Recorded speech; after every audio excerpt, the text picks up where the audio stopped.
I was born in Virginia, a little small town called Crozet, C-R-O-Z-E-T. My family was pretty much all from there.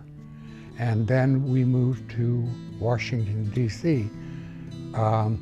When I was about 10.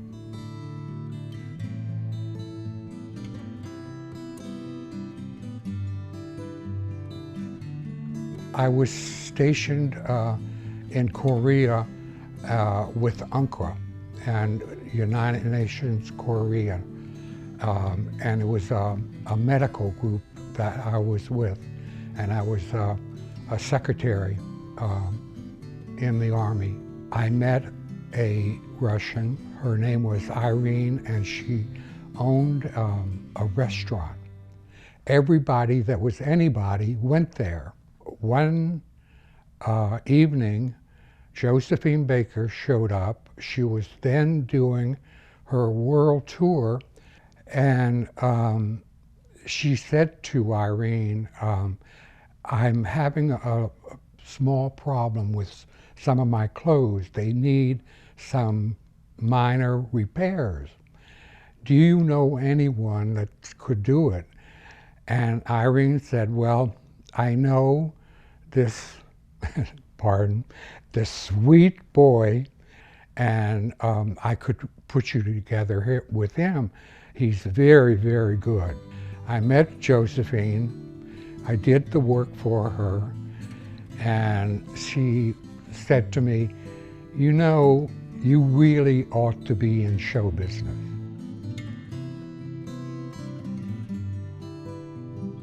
I came back to the United States and got a job with Norman Norell sewing sequins on his gowns because they were all custom made for clients. There was not much happening in theater.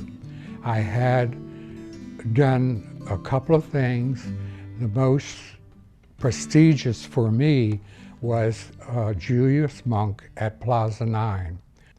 Afterwards, I decided that I wanted to go to the Hollywood. So I moved out to California. I got a job in wardrobe at NBC, and fortunately for me, I happened to hook up with Bob Mackie and Ray Aguian, Ray was at that time doing the Judy Garland show. Ray was, and Bob was just starting out. I was a dresser, and I would take care of the major stars. And then one day, I got a call from a friend, Jerry McPhee, and he called me, and I was taking care of Jack Benny that night. And he said, Bill, I have a project, if you would be interested in it. We have a star coming over from England, and we're going to do a special with her. Would you like to do it? And I said, oh God, would I? You know, this is my chance, Jerry. And I said, who is it? And he said, it's Petula Clark. Downtown was, at that time, her big hit. I got wonderful reviews. And then a couple of months later, Steve Bender, who was director and producer, called and said, Bill, would you be interested in doing a special with Elvis Presley? And I said, of course, you know, it's my second big break. And so in 1968, that's how I became involved with Elvis. All the writers were there. Myself, Billy Goldenberg, Earl Brown, the two musicians. We were all there with Steve when Elvis came in. And I must say, I was totally taken aback, as most of us were. He was sensational looking. The movies that he had made just never did justice to him, because he really was a handsome guy. In the back of my mind, I always had this feeling that I had to protect his image. I just didn't want anybody to say anything about his masculinity, because at that time in Vegas was Liberace. That's why I stayed away from any rhinestones, any stones, anything like that. And it wasn't until we were so advanced into the wardrobe that the fans begun to demand more and more. And that's when I went to Elvis and I said, I want to start something new for you.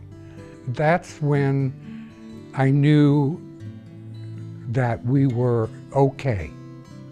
And so I did the first outfit with the Stones, and it just went from there. Gene McAvoy had done the set for Elvis. I asked his wife, Kathy, if she would go with me to Vegas to see Elvis. And Elvis came out. Kathy leaned over to me and she said, Bill, that's got to be the sexiest man alive. It's like a Black Panther stalking a stage. You can feel the sexual heat coming from him. At which time a woman yanked off, pardon the expression, her panties and threw it on the stage. I couldn't go to Hawaii to take the Cape. So I called Nikki and I said, Nikki, you have to go. And so Joe made all the arrangements for him. Nikki got on the plane. There was a seat for the Cape and the seat for Nikki. And the stewardess looked down and walked by, came back, walked by, came back. Excuse me, is that Elvis's cape? Nikki said, yes. She said, could I touch it? And she touched it and went screaming down the aisle. Nikki said, I just touched Elvis's cape. Elvis's cape, I touched it. He said, Billy, it was worth the trip to see her running up and down the aisle screaming. I loved working with Elvis. He was great to dress.